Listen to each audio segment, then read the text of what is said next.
Ayun ho, good morning mga kababayan ko. Andito po tayo ngayon sa harap ng Quirino Grandstand.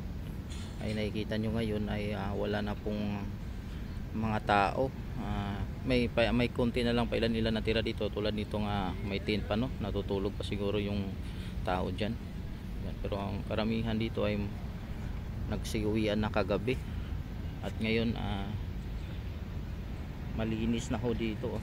Wala na tayong nakitang kalat dito. Talagang nilinis nila to, dinatnan, kumbaga dinatnan nito ng malinis yung Quirino Grandstand, na umuwi sila ngayong iniwan nilang malinis, no. Ayan. Ayan, maputik pa dito gawa ng ulan. Ayan, may nakikita tayong mga nagliligpit dito.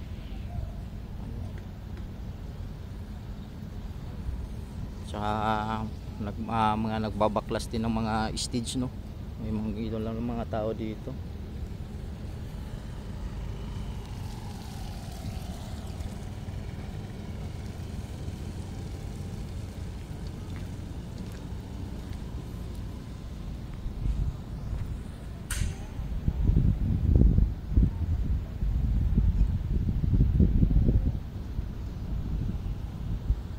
Ay, mga linis, no. Doon sa may harap ng Luneta, malinis din mga kababayan ko.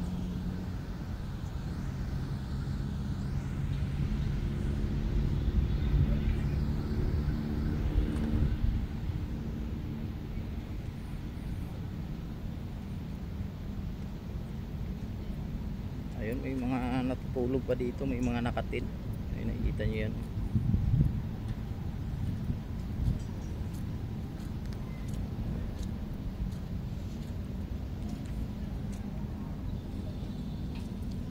Dahil sa mabigat din kasi yung binorgar ni Senador Amy kagabi, no. Para sa kaya tinapos nila kagabi yung pagtitipon ng ating mga kapatiran, no. Ito, konti may mga natitira pa ditong tao, pero may ilan-ilan na lang. Ayan, nakatutulog pa, nakatent, no.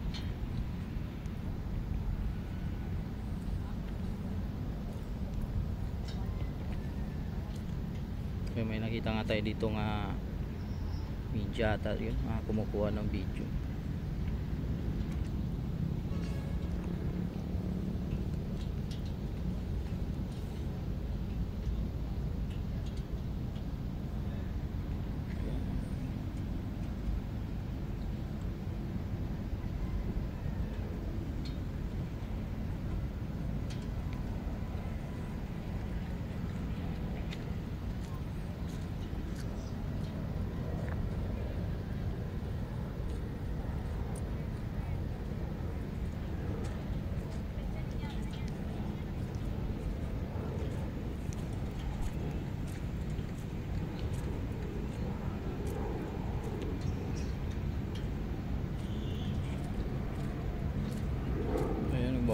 Nagbabaklas na sila.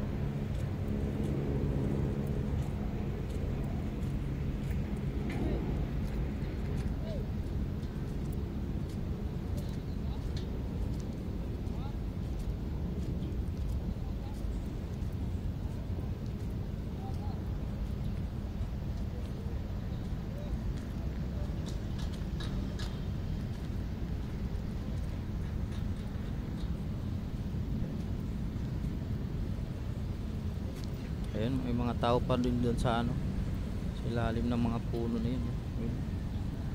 Pero karamihan talaga kaya wala na dito.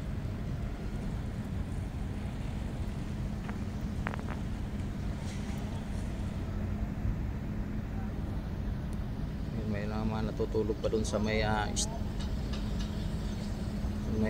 mga upuan, sa may Quirino Grandstand na yun. Nakikita yung mga kababayan.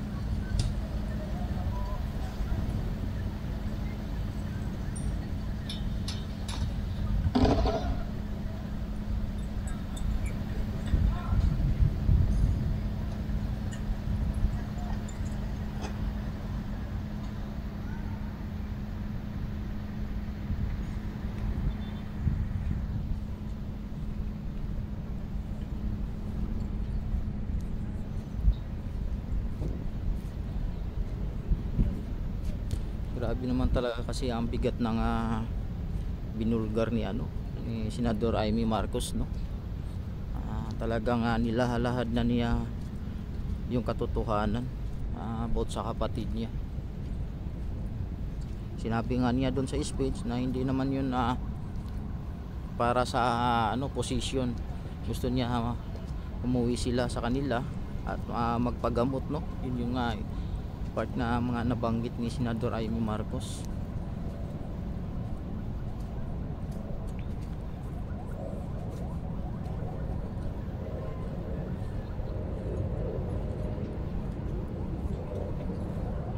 Kay mga kababayan ko, anong masasabi niyo dun sa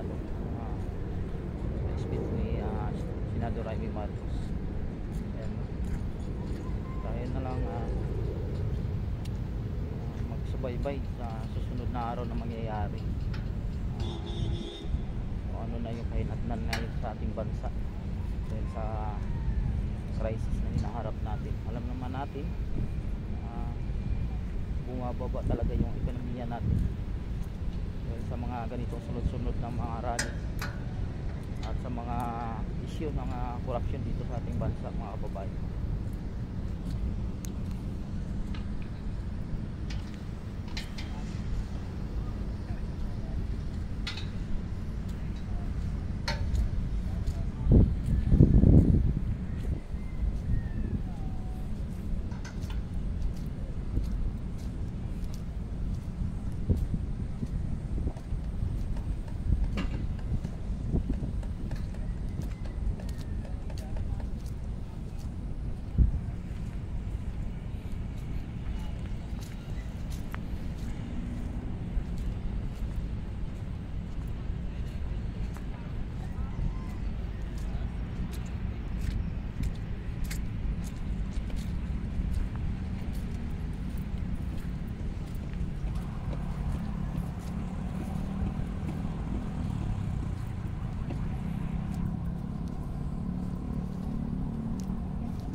Malinis na dito, may harap ng Lanito Park.